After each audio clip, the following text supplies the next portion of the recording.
जब मुंबई की गलियों में अंडरवर्ल्ड के बड़े बड़े खलनायकों का दौर चल रहा था, उस वक्त यूपी की धरती पर एक नौजवान सादे जीवन में पल रहा था।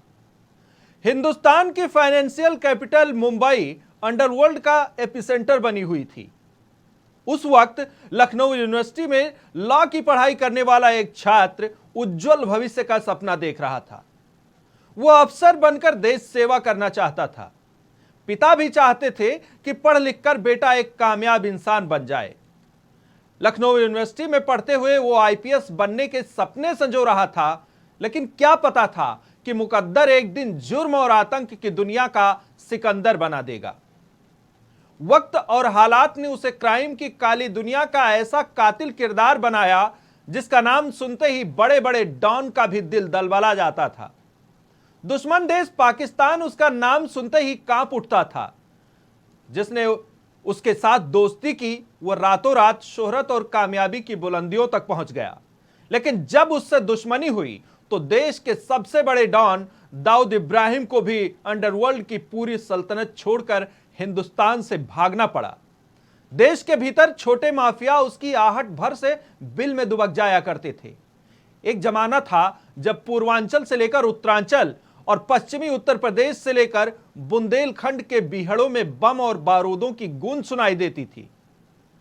बात चाहे अतीक अहमद की कर लें, मुख्तार अंसारी की कर लें, इन जैसे दुर्दांत किरदारों की जब पौध भी नहीं उगी थी उत्तर प्रदेश की धरती पर, उस जमाने में वो अपराध की दुनिया का बड़ा वटवृक्ष बन चुका था। अफसर बनने की मुरादों को अंडरवर्ल्ड की जमीन पर दफन कर आतंक की राह पर निकला एक सीधा साधा लड़का, जिसका नाम उसके माता पिता ने बड़े ही सम्मान के साथ ओम प्रकाश श्रीवास्तव रखा था। लेकिन आज दुनिया उसे बबलू श्रीवास्तव के नाम से पहचानती है। लखनऊ यूनिवर्सिटी में पढ़ता था, बड़े ही रौले के साथ गया था लॉ की पढ़ाई करने, और पढ़ाई करने के बाद वो अफसर बनने के सपने देख रहा था। लेकिन कहते हैं ना, यह किस्मत जो होती है बड़ी ही क्या होती है, आप सब जानते हैं। साल 1980 के दशक में बबलू श्रीवास्तव डॉन दाऊद इब्राहिम का राइट हैंड कहा जाता था। कहा जाता है कि बबलू दाऊद का ऐसा वफादार साथी था जो किसी परछाई की तरह हमेशा डॉन के इर्द गिर्द रहता था। आजकल के छोटे नेता जो बड़े नेताओं के आसपास चलते हैं, आपने देखा होगा, ठीक इसी तरह दाऊद की परछाई की तरह बबलू श्रीवास्तव उसके इर्द गिर्द घूमता था।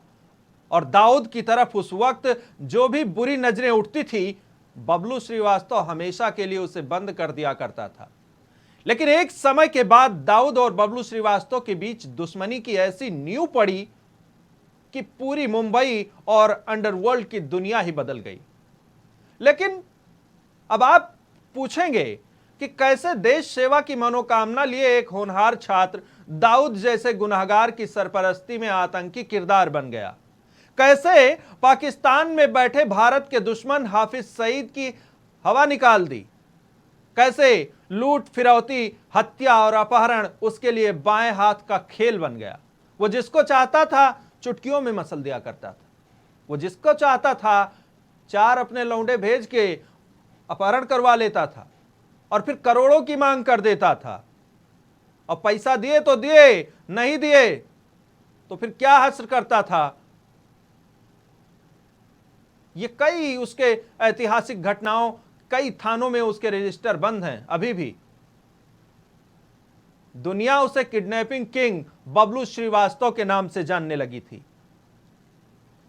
अब बबलू श्रीवास्तव कौन था, पहले यह समझा दें, फिर बताएं कि उसके कौन कौन से कांड लखनऊ, नेपाल,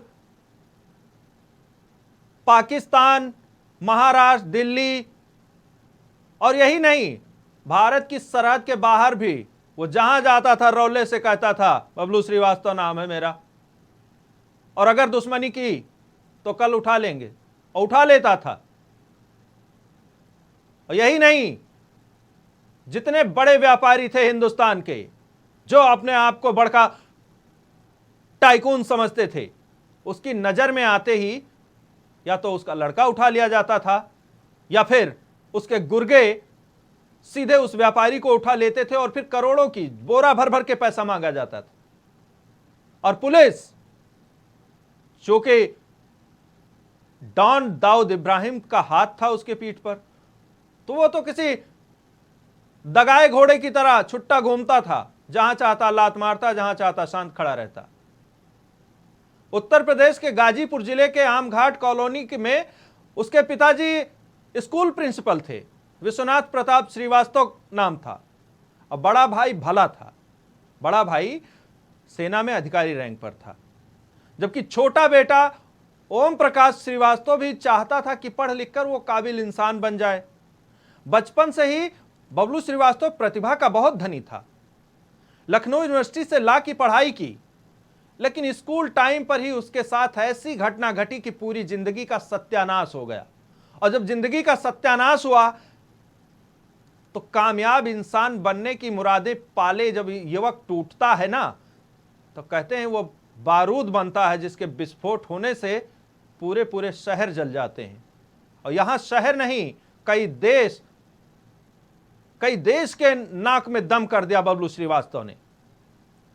हुआ यह कि साल 1982 का दौर था, लखनऊ यूनिवर्सिटी में बबलू श्रीवास्तव पढ़ता था। उसके दोस्त उस वक्त कहा जाता है कि कॉलेज जो थे वो भविष्य की राजनीति के नर्सरी हुआ करते थे, और इसकी पहली सीढ़ी हुआ करती थी छात्र संघ चुनाव। 1982 में लखनऊ यूनिवर्सिटी में छात्र संघ का चुनाव हो रहा था। मैदान में बबलू श्रीवास्तव का एक दोस्त महामंत्री पद के लिए ताल ठोक रहा था। एक दिन चुनाव प्रचार के दौरान दो छात्रों का गुट आपस में आमने सामने आ गया। फिर शुरू हुई हाथापाई। ईंट, पत्थर, लाठी, जो मिला, जिसके हाथ में चप्पल था तो चप्पल निकाल के मारने लगा। मतलब गदर कटी अच्छी खासी। यह लड़ाई भले ही राजनीतिक लड़ाई थी, लेकिन वहां पनप रही थी एक दुश्मनी जो आने वाले कई सालों के लिए उसकी बीज बो दी गई थी।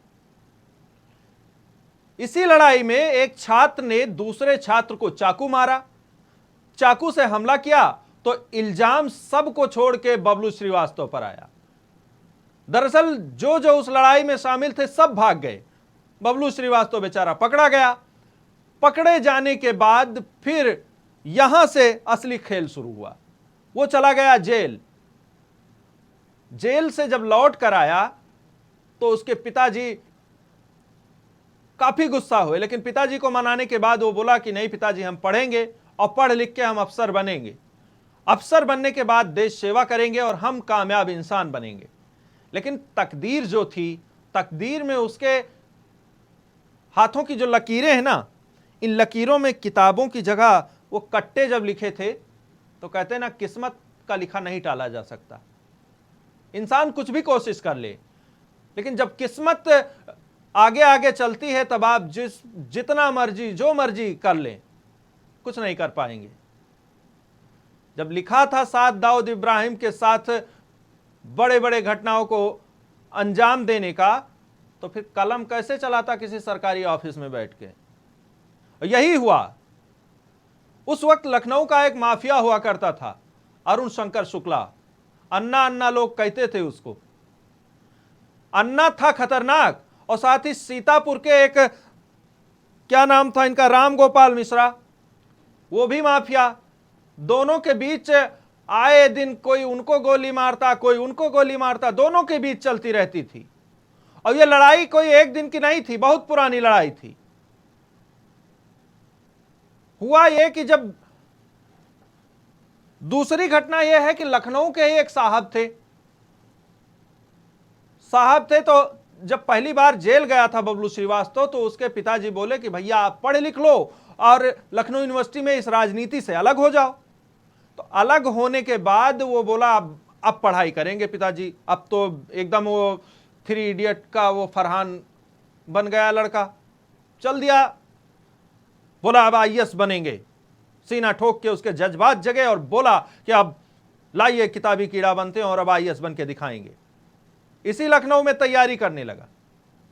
तैयारी करते करते अब जहां वो तैयारी कर रहा था तो फिर वहां भी कई रईस अधिकारियों के लड़के पढ़ते थे। हालांकि होनहार था, लेकिन संगत का असर होता है।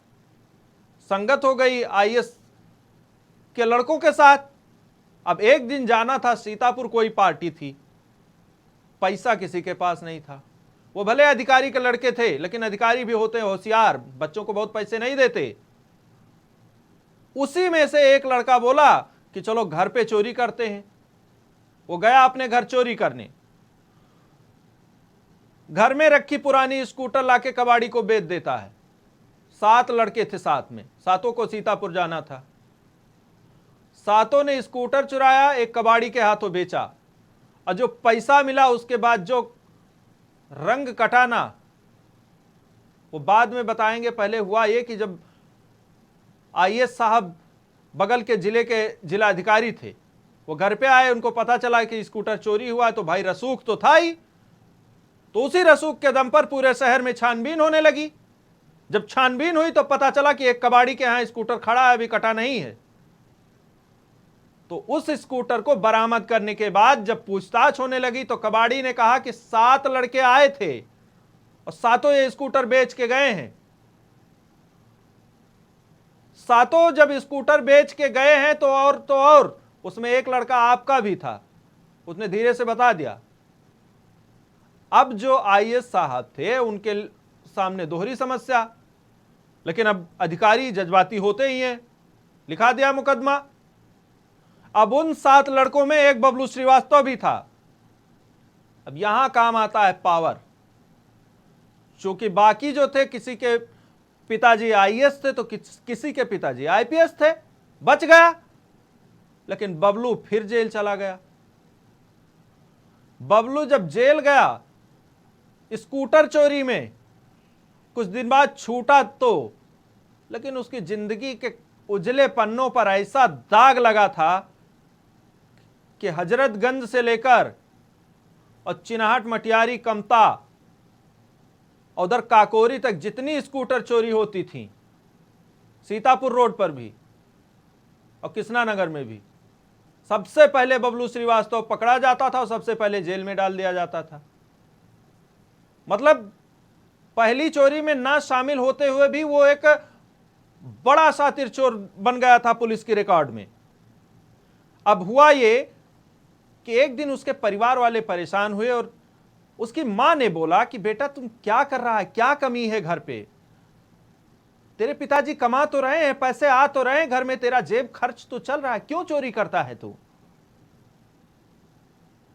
तब बबलू श्रीवास्तव ने रोते हुए अपने मां से कहा कि मां, पहली बार अगर छोड़ दिया जाए तो ये सारी चोरी, एक बार भी इन चोरियों में मैं शामिल नहीं था, बस पुलिस है कि हमको उस चोरी में फंसा देती है।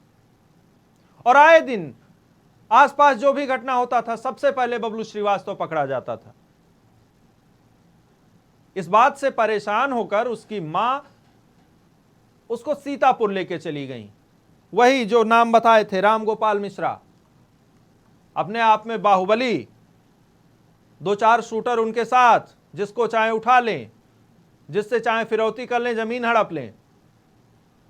उनके पास लेके पहुंची और सारा बताया कि हमारे बच्चे को पुलिस परेशान कर रही है, कोई भी केस होता है झूठे केस में फंसा देती है, लड़का जेल चला जाता है। उन्होंने बोला आप चिंता करने की कोई जरूरत नहीं है, लड़के को यहां छोड़ो और तुम जाओ, निश्चिंत रहो, आज के बाद तुम्हारे लड़के को पुलिस पूछने तक नहीं आएगी। मां छोड़ के चली आई। अब हुआ ये कि बबलू श्रीवास्तव मिश्रा जी के साथ रहने लगा और मिश्रा जी का अपना रौला तो था ही, 4 गनर इस बगल, 4 गनर इस बगल, जहां चाहे गोलियां चला दें। अब बबलू श्रीवास्तव वहीं सीखा गोली चलाने का हुनर। इधर लखनऊ के अरुण शंकर शुक्ला उर्फ अन्ना, इन दोनों गुटों के बीच अक्सर गोलीबारी हुआ करती थी और काफी दिनों तक चली। लेकिन एक समय ऐसा आया जब इन अरुण शंकर शुक्ला, अन्ना और मिश्रा, राम गोपाल मिश्रा के बीच ये तय हुआ कि अब भैया गोली ओली नहीं चलेगी, अब दोनों आपस में मिलके और अपना आगे का धंधा देखेंगे, गोली नहीं। ठीक है, दोनों के बीच तय हुआ। एक दिन क्या हुआ कि बबलू श्रीवास्तव अन्ना के गैंग पर गोलीबारी कर देता है। जब अन्ना के गैंग पर गोलीबारी करता है तो राम गोपाल मिश्रा को भी यह बात पता चलती है। वो भी शॉक रह जाते हैं कि हमारा ही लड़का और हमारे ही समझौते के खिलाफ चला गया। अब अरुण शंकर शुक्ला, अन्ना और राम गोपाल मिश्रा दोनों मिलकर बबलू श्रीवास्तव के दुश्मन बन जाते हैं। बबलू श्रीवास्तव को भी लगता है कि अब लखनऊ और आसपास रहना उसके लिए सुरक्षित नहीं है, क्योंकि दुश्मनी बड़ी उसने मोल ले ली है। वो उत्तर प्रदेश से बाहर भागता है और सीधे नेपाल पहुंच जाता है, और नेपाल में बैठकर उसने अपहरण और फिरौती का ऐसा नेटवर्क बनाया कि वो था तो नेपाल में, लेकिन उसकी एक धमक से उत्तर प्रदेश, बिहार, महाराष्ट्र और दिल्ली कांपती थी। वो नेपाल में बैठे बैठे जिसको चाहता था उठवा लेता था, जिसको चाहता था, जिससे चाहता था वो फिरौती मांग लेता था। अच्छा, यहीं पर उसकी मुलाकात जब ये पहुंचता है तो मिर्जा दिलशाद बेग था, देवरिया का रहने वाला था। देवरिया से भाग के वो नेपाल पहुंचा था और अपने आप को मुस्लिमों का बड़ा नेता मानता था और वहां पर सांसद भी था। उससे इसकी मुलाकात होती है और उसके साथ मिलकर फिर अपराध की दुनिया में यह पूरी तरह उतर जाता है। जब अपराध की दुनिया में उतरता है तो फिर आगे के कारनामे इसके मुंबई अंडरवर्ल्ड का सबसे बड़ा डॉन दाऊद इब्राहिम भी सुनता है। कहते हैं कि दिलशाद बेग ही वो शख्स था जिसने ब्रजेश श्रीवास्तव की मुलाकात दाऊद इब्राहिम से करवाई थी। दाऊद इब्राहिम जब मिलता है बबलू श्रीवास्तव से, तो बबलू श्रीवास्तव से कहता है कि मिलकर काम करते हैं। बबलू श्रीवास्तव जब डॉन के साए में आता है तो फिर उसका मन और बढ़ जाता है। फिर तो उसे लाइसेंस मिल जाता है पूरे मुंबई में। लेकिन मुंबई में और भी गैंग थे, हर रोज गैंगवार होती रहती थी। उस गैंग से टकराते टकराते बबलू श्रीवास्तव बड़ा नाम बच जाता है। उस वक्त छोटा राजन को ले लीजिए, बबलू श्रीवास्तव को ले लीजिए, या मंगे सरदार को ले लीजिए, और कई ऐसे नाम हैं जो उस वक्त मुंबई अंडरवर्ल्ड के एक बड़े चेहरे माने जाते थे। इन सरीखे बदमाशों के साथ बबलू श्रीवास्तव मुंबई में काम करता है और पूरे हिंदुस्तान को हिलाकर रख देता है। लेकिन कहते हैं कि हर चीज का एक वक्त होता है। साल गुजरते गुजरते 1993 आता है। 1993 में अब चूंकि ये दो गुट थे, दो विचारधारा के लोग आपस में मिलकर मुंबई में आतंक फैला रहे थे। लेकिन 1993 में मुंबई बम ब्लास्ट हुआ और कई सारी जानें गईं, बड़े स्तर पर लोग, निर्दोष लोग मारे गए। तब उस वक्त पूरा अंडरवर्ल्ड दो धड़ों में बंट गया। एक वो जो देश के साथ थे और एक वो जो देश के खिलाफ थे। देश के खिलाफ अकेला पड़ गया दाऊद इब्राहिम, और देश के साथ जो अंडरवर्ल्ड के किरदार थे उसमें बबलू श्रीवास्तव थे, छोटा राजन थे, एजाज लगड़वाला थे, मंगे सरदार, और यूपी का सबसे बड़ा डॉन ब्रजेश सिंह भी था। ये सारे दाऊद गैंग से अलग हुए और अलग होकर अपनी क्राइम की पूरी दुनिया ही उससे अलग कर ली। दाऊद इब्राहिम के साथ काम करते वक्त एक वाकया यह भी बताया जाता है कि टी सीरीज के मालिक थे गुलशन कुमार। गुलशन कुमार से दाऊद के गैंग ने 10 करोड़ रुपए फिरौती मांगी। अब जब यह बात बबलू श्रीवास्तव को पता चली तो बबलू श्रीवास्तव ने सीधे दाऊद को कहा कि ये हमारे जानने वाले हैं और इनके प्रति हमारी सहानुभूति है, इनको माफ कर दीजिए। दाऊद ने सीधे बबलू श्रीवास्तव के कहने पर यह केस बंद कर दिया और सीधे तौर पर ऐलान कर दिया कि अब गुलशन कुमार से कोई फिरौती नहीं मांगेगा। लेकिन दिलशाद मिर्जा बेग जो अंडरवर्ल्ड का एक जाना माना नाम था। कहा जाता है कि उसने गुलशन कुमार की हत्या कर दी और अब यहां से दुश्मनी की नई पौध उगी। जो दिलशाद मिर्जा बेग के साथ मिलकर बबलू श्रीवास्तव पूरी मुंबई को हिला रहा था, कोलकाता को हिला रहा था, इलाहाबाद को हिला रहा था, अब ये दोनों जानी दुश्मन बन गए थे। और यही दुश्मनी पूरे अंडरवर्ल्ड को बदल कर रख दी। यही दुश्मनी दिलशाद मिर्जा बेग और बबलू श्रीवास्तव के बीच जो पनपी, बहुत बड़ा असर पड़ा मुंबई अंडरवर्ल्ड पर। पूरा अंडरवर्ल्ड तितर बितर हो गया। एक घटना और है कि 1988 में बबलू श्रीवास्तव लखनऊ से भागा था और 5 साल बाद वो किस स्तर पर पहुंच गया था। लेकिन कहते ना, वक्त सबका आता है। बबलू श्रीवास्तव का भी वक्त आया। एक बार दुबई से कुछ विदेशी हथियार भारत आ रहे थे और मुंबई एयरपोर्ट पर एक अधिकारी ने उसे जब्त कर लिया। जब्त करने के बाद दाऊद इब्राहिम इतना गुस्साया कि उसने सीधे उस अधिकारी की हत्या करने का ऐलान कर दिया। अब उसके पास बबलू श्रीवास्तव और दिलशाद मिर्जा बेग, छोटा राजन सरीखे बड़े बड़े गुर्गे थे। वो जहां चाहते, जब चाहते, जिसको चाहते मौत के घाट उतार देते थे। उसी दुश्मनी का बदला लेने के लिए प्रयागराज आकर दाऊद के गुर्गों ने उस अधिकारी की हत्या की थी। और यही हत्याकांड जो था बबलू श्रीवास्तव के जिंदगी पर ग्रहण जैसा लगा, जिसमें आज भी वो जेल की सलाखों के पीछे बंद है। और जेल की सलाखों के पीछे बंद रहते हुए उसने कभी भी यह कोशिश नहीं की कि पैरोल के लिए अप्लाई कर दे। वो नहीं चाहता कि बाहर आए, क्योंकि जिस डॉन दाऊद इब्राहिम ने उसे अंडरवर्ल्ड में एंट्री दिलाई थी, वही और उसके गुर्गे आज उसके जान के लिए खतरा है। पुणे के एडिशनल कमिश्नर एलडी अरोड़ा, उनको गोलियों से भूना था और इस मामले में बबलू को उम्र कैद की सजा सुनाई गई थी।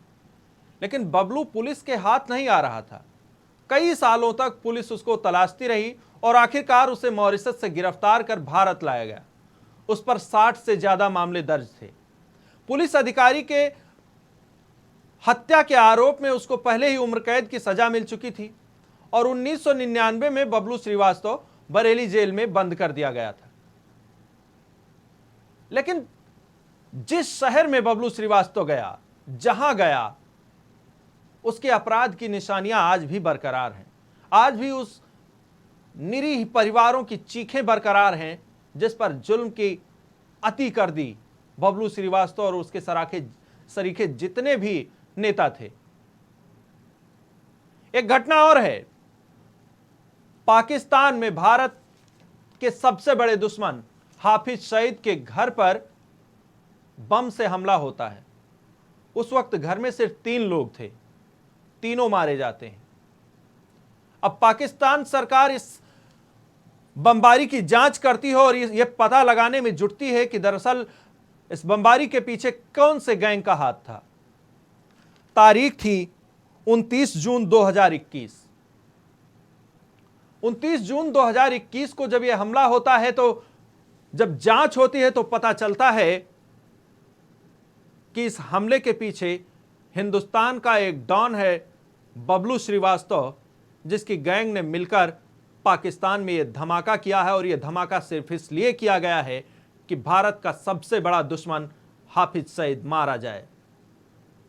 यह बात जब हिंदुस्तान के लोगों को पता चलती है तो हर कोई चौंक जाता है, हर कोई अवाक रह जाता है कि जेल में बैठे बैठे बबलू श्रीवास्तव, जिसका नेटवर्क आज भी इतना सक्रिय है कि सीमा पार पाकिस्तान में घुसकर अपने दुश्मन के घर पर बम से हमला करवाता है। उसके कई ऐसे आपराधिक चैप्टर हैं, अगर पढ़ने लगे तो बबलू श्रीवास्तव पर लिखा गया पूरा पूरा उपन्यास लिखा जा सकता है। उसने खुद एक किताब लिखी अधूरा ख्वाब। उसके कई ख्वाब ऐसे हैं जो अधूरे रह गए, लेकिन अब जेल की सलाखों ने उसकी डॉनगिरी को पूरी तरह खत्म कर दिया है। बूढ़ा डॉन अक्सर बीमारी से जूझता रहता है। बरेली जेल में बंद है। बरेली जेल प्रशासन के मुताबिक उसकी आंखें खराब हो रही हैं, लेकिन डी कंपनी को आज भी बबलू श्रीवास्तव की तलाश है। भले ही बरेली जेल में डॉन बबलू श्रीवास्तव की उम्र ढल चुकी हो, लेकिन बूढ़े हो चुके अपराध और आतंक के इस किरदार की चर्चा आज भी भारत, पाकिस्तान, इंडोनेशिया जैसे देशों की सरहदों पर की जाती है, उन शहरों की गलियों में की जाती है। उसके अपराध करने के तरीकों और कातिल सोच की भयावह कहानियां नई पीढ़ियों को सुनाई जाती है। बबलू श्रीवास्तव सरीखा डॉन भले ही आज बरेली जेल में बंद हो, लेकिन मुंबई की गलियां आज भी उन निशानियों को बरकरार रखी हैं जो जुर्म और आतंक के बलबूते बबलू श्रीवास्तव ने वहां लकीरें खींच दी थी। फिलहाल यह कहानी उत्तर प्रदेश के एक सीधे साधे लड़के जिसका सफर लखनऊ यूनिवर्सिटी से शुरू हुआ था। उसके पिता चाहते थे कि वो अफसर बनकर देश सेवा करे, बड़ा भाई सेना में था, पूरा परिवार सादगी पसंद था, लेकिन आतंक के एक नए पिलर को मुंबई ने शरण दिया और फिर मुंबई के जरिए वो पूरे हिंदुस्तान से लेकर विदेशों तक एक बदनाम किरदार बन गया। बबलू श्रीवास्तव की जिंदगी से जुड़ी कई सारी कहानियां हैं, कई सारे पन्ने हैं, कई सारे चैप्टर हैं जो एक प्रोग्राम में बताना संभव नहीं होगा। फिलहाल इस कार्यक्रम में इतना ही। इसी तरह किसी और डॉन की जिंदगी से जुड़ी कोई और कहानी हम लेकर आपके सामने पेश होंगे। तब तक के लिए नमस्कार।